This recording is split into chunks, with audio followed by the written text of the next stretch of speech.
Hello दोस्तों, good morning, नमस्कार। आप सभी का स्वागत है आप सभी के अपने यूट्यूब चैनल परीक्षा के शिक्षा में। उम्मीद करता हूँ, आशा करता हूँ आपसे जो स्वस्थ हैं, कुशल मंगल है, अपनी तैयारी जो अच्छे और बढ़िया तरीके से कर रहे थे। जो भी क्लास में फर्स्ट टाइम आए हैं, पहली बार आए हैं, नए हैं, उन सभी को बता दें हमारे यहाँ पे आपकी बीएड फर्स्ट विषय 2025 की आपकी तैयारी साथ रेगुलर बेसिस पर और जो डेली करवाते तो जिसे भी तैयारी पूरी करनी है, कंप्लीट करनी है, चैनल को सब्सक्राइब करके आप लोग हमारे साथ जुड़िए। क्लास का समय देखिए, जीके जीएस की सुबह 10 बजे डेली देखने को मिलती है, रीजनिंग की जो दोपहर को 1 बजे देखने को मिलती है, कला की जो शाम को 4 बजे, और हिंदी की जो क्लास है शाम को 7 बजे आप सबको हमारे यहाँ पर देखने को मिलता है। आप सबको इसी टाइम पर क्लास से जुड़ के तैयारी को पूरा कंप्लीट करना है। नीचे डिस्क्रिप्शन में इंस्टाग्राम टेलीग्राम का लिंक मिलेगा, तो आप हमें इंस्टाग्राम पर फॉलो करेंगे और टेलीग्राम से ज्वाइन करेंगे। टेलीग्राम चैनल पर डेली बेसिस पे क्लास का अपडेट और आपको एग्जाम का अपडेट जो है मिल जाएगा। ठीक है, तो आप लोग जो है टेलीग्राम चैनल को ज्वाइन करें। चलिए क्लास स्टार्ट करें। स्टार्ट करने से पहले सभी से रिक्वेस्ट, जिसने अभी तक क्लास को लाइक नहीं किया लाइक करेंगे, शेयर नहीं किया शेयर करेंगे, और जिसने अभी तक चैनल को सब्सक्राइब नहीं किया वो लोग जो है चैनल को सब्सक्राइब करेंगे। चलिए क्लास स्टार्ट करेंगे। 26 नंबर से आपकी क्लास स्टार्ट हुई। स्टार्ट करने से पहले जिसने अभी तक क्लास को लाइक नहीं किया लाइक कर दीजिएगा, ठीक है, और शेयर कर दीजिएगा। चलिए क्लास स्टार्ट करेंगे। पहला क्वेश्चन आपके सामने, बताइएगा उत्तर राइट आंसर का।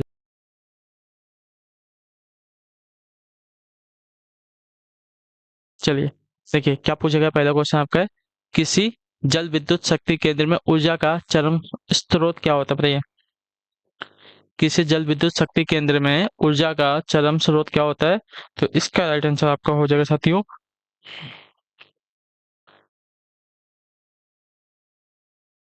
1 मिनट।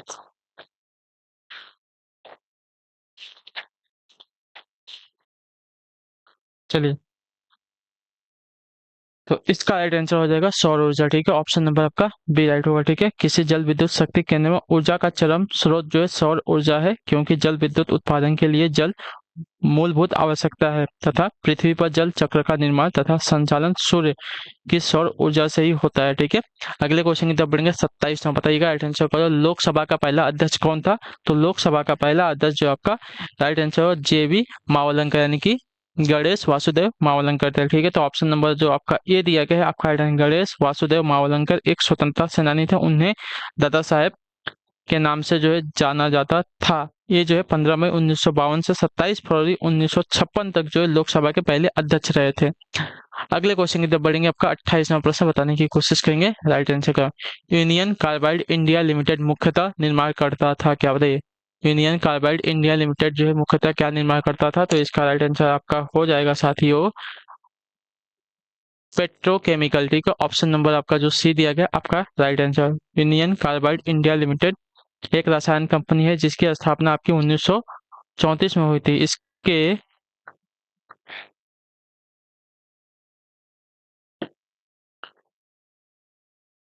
मुख्य उत्पादक बैटरी, औद्योगिक रसायन, कीटनाशक, कार्बन उत्पाद, बिल्डिंग उपकरण, प्लास्टिक इत्यादि सभी है। ठीक है, चलिए अगले क्वेश्चन की तरफ बढ़ेंगे। 29 29 नंबर बताने की कोशिश करेंगे। राइट, बैक्टीरिया में पाया जाने वाला प्रकाश संश्लेषीय आशय कहलाता है क्या, बताइए।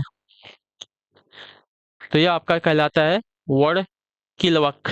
ठीक है, तो ऑप्शन नंबर जो सी दिया गया आपका वर्ड किलवक जो है वर्ड वड़क युक्त है, और प्रकाश परावर्तित कोशिकाएं होती हैं जो शीत रक्त प्राणियों में त्वचा तथा आंखों के रंग का निर्धारण करती हैं। बैक्टीरिया में पाया जाने वाला प्रकाश संश्लेषण आशय जो है आशय भी जो है वर्ड किलवक कहलाता है। ठीक है, तो ऑप्शन नंबर आपका सी राइट हो जाएगा।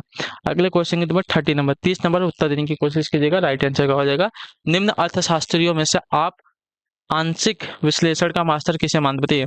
निम्न अर्थशास्त्रियों में से आप जो है आंशिक विश्लेषण का जो मास्टर है किसे मानते हैं? इसका राइट आंसर क्या हो जाएगा?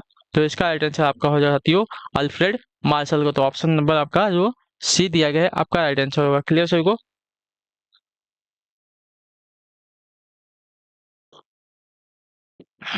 यहाँ तक सभी का क्लियर है? अल्फ्रेड मार्शल का जो नाम है सर्वाधिक प्रभावशाली अर्थशास्त्रियों में लिया जाता है। ठीक है, अर्थशास्त्र पर उनकी पुस्तक प्रिंसिपल्स ऑफ इकोनॉमिक्स एक श्रेष्ठ जो है कृति है। अगला 31 नंबर, किसी वाहन के दृश्य दर्शी दर्पण में किस प्रकार का दर्पण प्रयोग किया जाता है? किसी वाहन के दृश्य दर्शी दर्पण में जो है किस प्रकार का दर्पण प्रयोग किया जाता है? तो इसका राइट आंसर आपका हो जाता है उत्तल दर्पण। ऑप्शन नंबर जो बी दिया गया है आपका राइट आंसर हो जाएगा। ठीक है, वाहन में दृश्य दर्शी दर्पण में उत्तल दर्पण का जो है प्रयोग किया जाता है। उत्तल दर्पण की परावर्तक सतह उभरी हुई रहती है, इसे जो है अपसारी दर्पण भी कहते हैं। ठीक है, अगला आपका है 32 32 नंबर, प्रतिभा पलायन का कारण क्या है? तो देखिए प्रतिभा पलायन का कारण अगर देखा जाएगा साथियों तो आपका राइट आंसर उच्च जीवन स्तरों का आकर्षण, ऑप्शन नंबर जो आपका सी दिया गया आपका राइट आंसर होगा। ठीक है, क्लियर सभी को। विकासशील तथा अल्प विकसित देशों में प्रतिभाओं का विकसित देशों को पलायन का मुख्य कारण वहां का उच्च तथा विलासितापूर्ण जीवन स्तर है। वहां की उच्च स्तरीय सेवाएं तथा संसाधन प्रतिभाओं को आकर्षित करते हैं। ठीक है, चलिए अगला आपका 33 नंबर। हम पृथ्वी के पृष्ठ पर सूर्य का प्रकाश प्राप्त करते हैं, ये प्रकाश के किस प्रकार का किरण पुंज है बताइए। अपसारी है, आ, बेतरतीब है, समांतर है या अभिसारी है। चलिए उत्तर दीजिए। तो पृथ्वी के पृष्ठ पर सूर्य का प्रकाश जो है समांतर किरण पुंज के रूप में जो है प्राप्त होता है, इतने याद रखिएगा। ठीक है, तो आपका सी वाला ऑप्शन राइट आंसर हो जाएगा। ठीक है, अगला है आपका 34 नंबर। पुस्तक Pakistan beyond the crisis state के लेखक का नाम बताइए। पुस्तक जो है Pakistan beyond the crisis state का लेखक कौन है। तो इसका राइट आंसर आपका हो जाएगा साथियों मलिहा लोधी, ऑप्शन नंबर आपका सी राइट होगा। ठीक है, पाकिस्तानी लेखिका मलिहा लोधी जो है अमेरिका तथा इंग्लैंड में पाकिस्तान की राजदूत भी रही हैं। ये पाकिस्तान की भूमिका के दो प्रमुख अखबारों एंड द न्यूज और द मुस्लिम के संपादक की भूमिका भी निभा चुकी हैं। ठीक है, अगला आपका साथियों 35 नंबर। सौर मंडल में सबसे बड़ा ग्रह कौन सा है। तो सौर मंडल में सबसे बड़े ग्रह की बात करेंगे तो आपका बृहस्पति, ऑप्शन नंबर आपका सी राइट होगा। ठीक है, क्लियर। सौर मंडल का सबसे बड़ा ग्रह आपका बृहस्पति। सूर्य की परिक्रमा जो है 11 वर्ष 315 दिन व 1 घंटे में करता है। ठीक है, याद रखिएगा 11 वर्ष 315 दिन और 1 घंटा, यानी कि 11 वर्ष 315 दिन और 1 घंटे में वहां पे एक दिन होता है, इतना याद रखिएगा। इसके उपग्रहों की संख्या आपकी सर्वाधिक है तथा यह सौर मंडल का सबसे भारी ग्रह है और इसकी अपनी अक्ष पर घूर्णन गति जो है सर्वाधिक है। ठीक है, चलिए क्या है 36 नंबर। जनसंख्या के अध्ययन को क्या कहते हैं। तो जनसंख्या के अध्ययन को कहा जाता है यहाँ पे जनांकीकी, ऑप्शन नंबर आपका बी राइट होगा। ठीक है, जनसंख्या का सुव्यवस्थित अध्ययन विज्ञान की जनांकीकी शाखा के अंतर्गत किया जाता है। इसके अंतर्गत जो जनसंख्या से संबंधित समस्त प्रवृत्तियों तथा प्रक्रियाओं जैसे जनसंख्या के आकार में परिवर्तन, जन्म मृत्यु तथा प्रव्रजन के स्वरूप, जनसंख्या की संरचना और गठन तथा इसमें पुरुषों स्त्रियों और विभिन्न वर्ग के लोगों का अनुपात आदि का अध्ययन किया जाता है। इसका समस्त अध्ययन जो है गणना प्रक्रिया पर आधारित होता है। ठीक है, अगला है आपका 37 नंबर। उत्तर दीजिएगा राइट आंसर। यह विनिर्दिष्ट करने का अधिकार किसके पास है कि किन जातियों को अनुसूचित जातियां माना जाएगा बताइए। यह विनिर्दिष्ट करने का अधिकार किसके पास है कि किन जातियों को अनुसूचित जातियां माना जाएगा बताइए।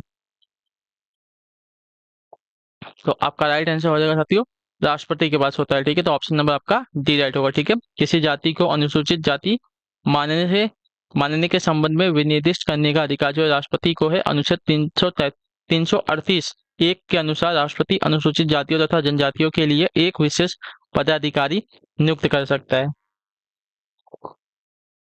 चलिए 38 नंबर बताइएगा राइट आंसर। वैदिक कविताओं का गद्य संग्रह क्या है। तो वैदिक कविताओं का गद्य संग्रह अगर देखा जाएगा तो आपका राइट आंसर होगा ब्राह्मण है, ऑप्शन नंबर जो ए दिया गया आपका राइट आंसर होगा। ठीक है, क्लियर हो गया इसके बारे में। चलिए वैदिक कविताओं का गद्य संग्रह आपका ब्राह्मण हो जाएगा। क्लियर यहाँ तक। अगले क्वेश्चन की तरफ बढ़ेंगे 39 चाइना मैन किस खेल से संबंधित है। तो चाइना मैन का जो संबंध आपका क्रिकेट से, तो ऑप्शन नंबर ए आपका राइट आंसर होगा। अगले क्वेश्चन की तरफ बढ़ेंगे 39 तो हो गया। 40 नंबर 40 नंबर है। आर्यों के आर्टिक आर्टिक होम सिद्धांत का पक्ष किसने लिया था बताइए। आर्यों के आर्टिक होम सिद्धांत का पक्ष किसने लिया था, इसका राइट आंसर क्या हो जाएगा। तो इसका राइट आंसर आपका हो जाएगा साथियों बीजी तिलक ने, ऑप्शन नंबर आपका जो डी दिया गया आपका क्या देगा बाल गंगाधर तिलक ने उत्तरी ध्रुव को आर्यों का मूल निवास स्थान बताया है। अपनी पुस्तक the Arctic home of the Aryans में उन्होंने इसका विस्तृत वर्णन किया है। ठीक है, अगला क्वेश्चन आपका 41 नंबर है। गेहूं, जौ, नींबू, नारंगी, राई और बाजरा संबंधित है किससे बताइए।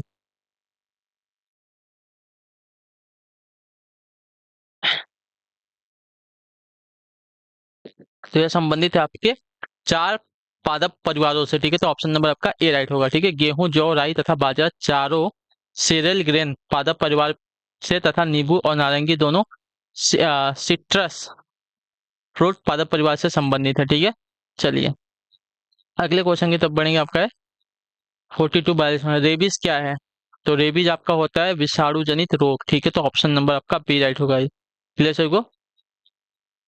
यह जो है केंद्रीय तंत्रिका तंत्र को संक्रमित करने वाला विषाणु जनित रोग है। यह विषाणु किसी जानवर विशेषकर कुत्ता, बिल्ली, लोमड़ी आदि के काटने से व्यक्ति के शरीर में प्रवेश कर जाता है। यदि रेबीज से पीड़ित व्यक्ति को टीका न दिया जाए तो उसकी जो है मृत्यु हो सकती है या पागल हो सकता है, ठीक है। अगला है आपका 43 तपेदिक कैसे फैलती है बताइए। तपेदिक फैलने का कारण क्या है? तो तपेदिक फैलने का कारण आपका होता है बिंदुक संचरण, ठीक है। तो ऑप्शन नंबर आपका ए राइट होगा। क्लियर? तपेदिक जो है बिंदुक संचरण से फैलती है। इस रोग का कारण जो है माइक्रोबैक्टीरियम ट्यूबरक्लोसिस है या एक आपका संक्रामक रोग है। इसकी पहचान जो है रॉबर्ट्स कोच द्वारा 1882 में की गई थी। सामान्य कमजोरी, निरंतर बुखार, कफर मिश्रित थूक आदि इसके जो है लक्षण है, ठीक है।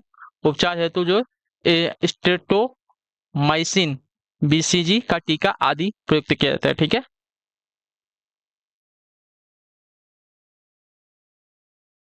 अगले क्वेश्चन की तरफ बढ़ेंगे। 44 नंबर बताइएगा राइट आंसर क्या आ जाएगा।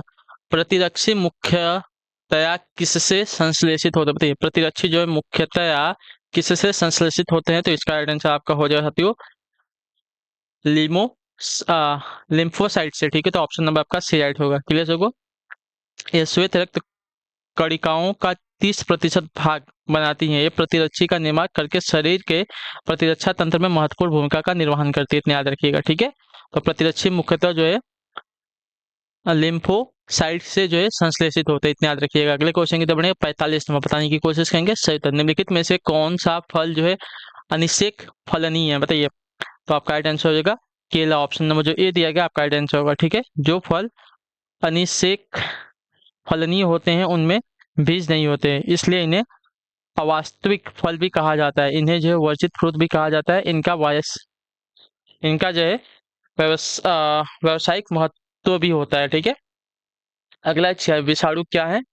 तो विषाणु आपके होते हैं साथी यहाँ पे अकोषीय। ऑप्शन नंबर आपका बी राइट होगा, ठीक है। विषाणु अति सूक्ष्म परजीवी अकोषीय और विशेष न्यूक्लियोप्रोटीन कण हैं। ये सजीव एवं निर्जीव के बीच की कड़ी हैं। अधिकांश विषाणु हानिकारक होते हैं। इसकी खोज आपकी 1892 में रूसी वैज्ञानिक इवोनोस्की ने की थी। इनका जो है क्रिस्टलीकरण किया जाता है, किंतु ये केवल जीवित कोशिका में ही वृद्धि करते हैं, इतने याद रखेंगे, ठीक है। अगला आपका 47 किसी शासक वंश ने मंदिरों एवं ब्राह्मणों को सबसे अधिक ग्राम अनुदान दिए? बताइए किस शासक वंश ने मंदिरों एवं ब्राह्मणों को सबसे अधिक ग्राम अनुदान में दिए थे? तो इसका राइट आंसर हो जाएगा गुप्त वंश। ऑप्शन नंबर ए आपका राइट होगा, ठीक है। चलिए 48 अर्थात रेडियो धर्मिता की यूनिट क्या है? तो रेडियो धर्मिता की यूनिट आपकी होती है क्यूरी। तो ऑप्शन नंबर आपका डी राइट होगा, ठीक है। रेडियो धर्मिता की इकाई आपकी क्यूरी प्रति सेकंड रेडियो एक्टिव तत्व के क्षणों को प्रदर्शित करती है, ठीक है। एक क्यूरी इक्वल टू 3.7 इंटू 10⁻10 विघटन प्रति सेकंड होती है, ठीक है। चलिए अगले क्वेश्चन की तरफ बढ़ेंगे। आपका 49 नंबर। आगरा शहर की स्थापना किसने की थी? तो आगरा शहर की स्थापना आपकी की थी साथियों सिकंदर लोधी ने। ऑप्शन नंबर आपका डी राइट होगा। चलिए आखिरी क्वेश्चन रहेगा आज की क्लास का। बताइए राइट आंसर। विजयनगर साम्राज्य का सबसे महान शासक कौन था? तो विजयनगर साम्राज्य का सबसे महान शासक आपका कृष्णदेवराय था, ठीक है। ऑप्शन नंबर आपका सी राइट होगा, ठीक है। क्लियर है? चलिए इसी के साथ जो आपकी क्लास है आज की यहीं पे कंप्लीट होती है, पूरी होती है। आई होप कि आपको क्लास जो अच्छी लगी, पसंद है तो क्लास को लाइक करें, चैनल पहली बार चैनल को सब्सक्राइब करें और हमें जो है अपना फीडबैक क्लास के बारे में देख लीजिए। क्लास अच्छी लगी तो लाइक करिए, चैनल पहले चैनल को सब्सक्राइब करिए। हम आपसे मिलते हैं आपकी अगली क्लास है, तब तक के लिए टाटा बाय बाय, जय हिंद जय भारत। आपसे क्लास जुड़ने के लिए बहुत बहुत ही धन्यवाद साथियों।